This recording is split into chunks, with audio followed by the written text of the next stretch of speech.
What is going on, YouTube? This is Jim back with another video, and today we're taking a look at Rampart. Now, this game is a buggy, hot mess, but still it holds a special place in my heart. It was by the guys at Jalico. They're not around anymore, but back in the day they were. And this is a castle building war game. Okay, so the objective here is to build a castle, go to war with enemy ships, and defend the island. You'll see as you kind of work your way around the island, you have to unlock things by getting points. The first thing you do is you select a base. And what the game's trying to do, it fails here, is it's trying to draw a base around your castle. And it'll be filled in with black if it successfully does it. But unfortunately, this game launched with a pretty bad bug. And you can see here that I'm actually losing continues. I actually lose the game without actually ever playing because sometimes the game doesn't understand how to draw castles. Seems pretty bad. I mean, we didn't have patching back then. I did have this game. This happened quite a bit. It was pretty frustrating. So it's not uncommon that you have to start a couple times to get the game going. And even worse, sometimes if you go to the next area and you have to start all over with the game procedurally building a castle for you, it fails as well. Thankfully, at least this playthrough, it gets it right. Now, you're going to get cannons to place inside of your castle wall. They can only be placed in areas that are black, which are denoted as kind of you owning them. And you get a number of cannons based on how many castle walls you can build. After you build your castle, you go to war. Now, what you do is you shoot these enemy ships before they can shoot you. Obviously, we're going to trade shots, so I'm going to get hit, and part of my castle is going to be destroyed. You then go into a repair mode phase where you have to rebuild your castle. And you have to make sure that your castle is completely surrounded or else you lose. The problem is, the challenge I guess, the pieces as you can see are not always like ones you want. They're Tetris type pieces. You have no control over what pieces they're going to be. You can rotate them and wiggle them around however you'd like. But what you want to do is you want to try to build the biggest castle you can that surrounds an area around you, because that's what's going to allow you to unlock more cannons. So you can see there, I have built a second expansion to my base, and I'm actually working on a third here, which I'll able to build right before time runs out, thankfully. And now I have more area. You get points for all the area you have. You get points for how many castles you maintain, which allows you to get more cannons.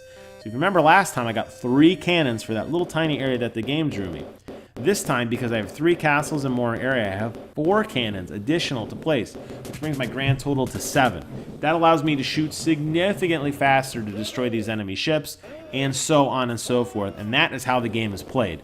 Now, as time goes on and as you progress into harder difficulty, the game gets harder because enemy ships will shoot things at you which like permanently destroy a wall, and it can't be rebuilt. So like the wall will be on fire. You have to like build around it.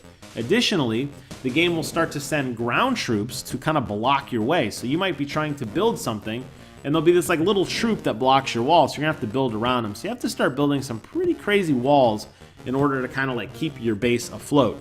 As long as you have at least 1 cannon to shoot, the game continues. The game over condition, in this case, is when you have not completely built in a castle and then you're out of luck. So you want to build as fast as you can, but you want to build in a way that's conducive to allowing you to place cannons. Having walls and all these small little areas where you can't build a 2x2 tile to build cannons is really going to set you back. Now, you can see here, I now have 4 castles and a significant portion of area in which I can defend.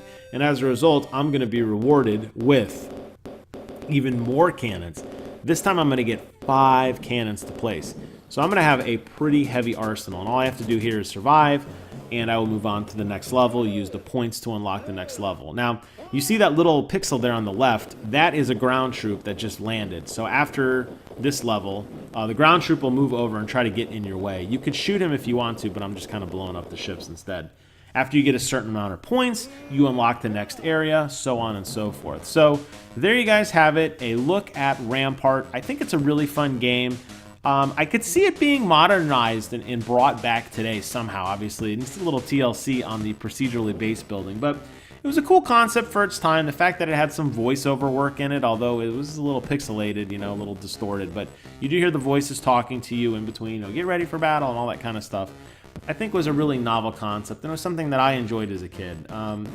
Not the game for everyone, I understand. There's not really a ton here until you progress to farther levels where you really start to get a lot more upgrades, and you really start to see more like things messing with you, more troops and fire and that sort of thing. Does the game, I think, really start to shine? But quick look at the early levels. So there you guys have it. Quick look at Rampart. As always, and I thank you guys so much for watching. Leave a comment below. Let me know what other games you are playing right now that are retro games. And until next time, I will see you guys on the other side.